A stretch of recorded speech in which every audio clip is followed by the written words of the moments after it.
we have only 1 day time for second PUC physics final exams. So it's a short video for very important, most important 1 mark, 2 marks, and 3 marks and 5 marks questions.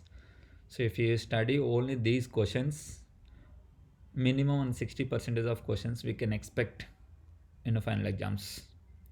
Okay, so like 3 marks questions, mention the properties of charges, electric field lines, and mention the properties of equipotential surfaces and properties of magnetic field lines and diamagnetic substances, paramagnetic substances, and ferromagnetic substances differences, and mention the properties of nuclear forces, properties of photons, and properties of electromagnetic waves, and conditions for total internal reflection and applications of optical fibers.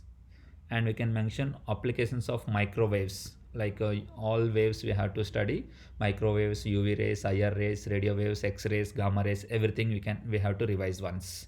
And applications of LED, photodiode, and eddy currents. Next, what is AC generator and mention its working, and what is transformer and mention its working of principle, and sources of energy losses in transformer, and isotopes, isobars, and isotones with examples are important, and what is activity and SI unit of activity, and nuclear fission and fusion differentiations, and polar and non-polar molecules differentiate, okay, and difference between the intrinsic and eccentric semiconductors, and difference between n-type and p-type semiconductors, and distinguish between the conductors, insulators, and semiconductors. And we have to define the dip, declination, horizontal component of earth magnetic field from the magnetism and matter, and magnetization, magnetic intensity, and susceptibility definitions from the same chapter of magnetism and matter, and retentivity and coercivity definitions also we have to study from the same chapter, and work function, threshold frequency, and stopping potential definitions. As a 3 marks question, they'll ask as a single each definition 1 mark, and explain the conversion of galvanometer into voltmeter, and explain the conversion of galvanometer into ammeter. Any one, it is there is a chances to come in the 3 marks questions. And state and explain the Coulomb's law and Ohm's law explanation, Bohr's postulates, and state and explain Ampere's circuital law, and mention the limitations of Bohr's atomic theory and the limitations of Ohm's law, and mention the types of electron emission. 3 types we have to mention: field emission, thermal field emission, secondary emission, and photoelectric emission.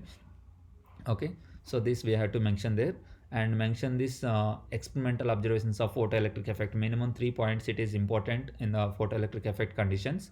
And the finally 5 marks questions.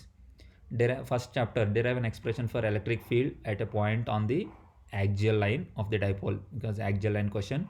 And the next, derive an expression for electric field at a point on the equatorial plane and Wheatstone network. Next, current magnetic field due to current carrying circular loop from the 4th chapter. And from the same chapter, force between the two parallel current carrying conductors, and half wave rectifier and full wave rectifier. Okay, other than this we have to study in the first chapter Gauss law applications. Okay, electric field due to infinity long wire by using the Gauss law. And the next one, electric field due to uniformly charged spherical shell also we have to study. And so from the second chapter, electric field due to single point charge. Okay, and the third chapter, not only the Wheatstone network, cells connected in series and cells connected in parallel also it is important. At the same time, derive an expression for electrical conductivity in terms of relaxation time. These are the most important questions. Once if you study 100%, there is a chance to get minimum 30 marks. Minimum 30 marks there is a chance to score here. So revise once. All the best. Thank you all.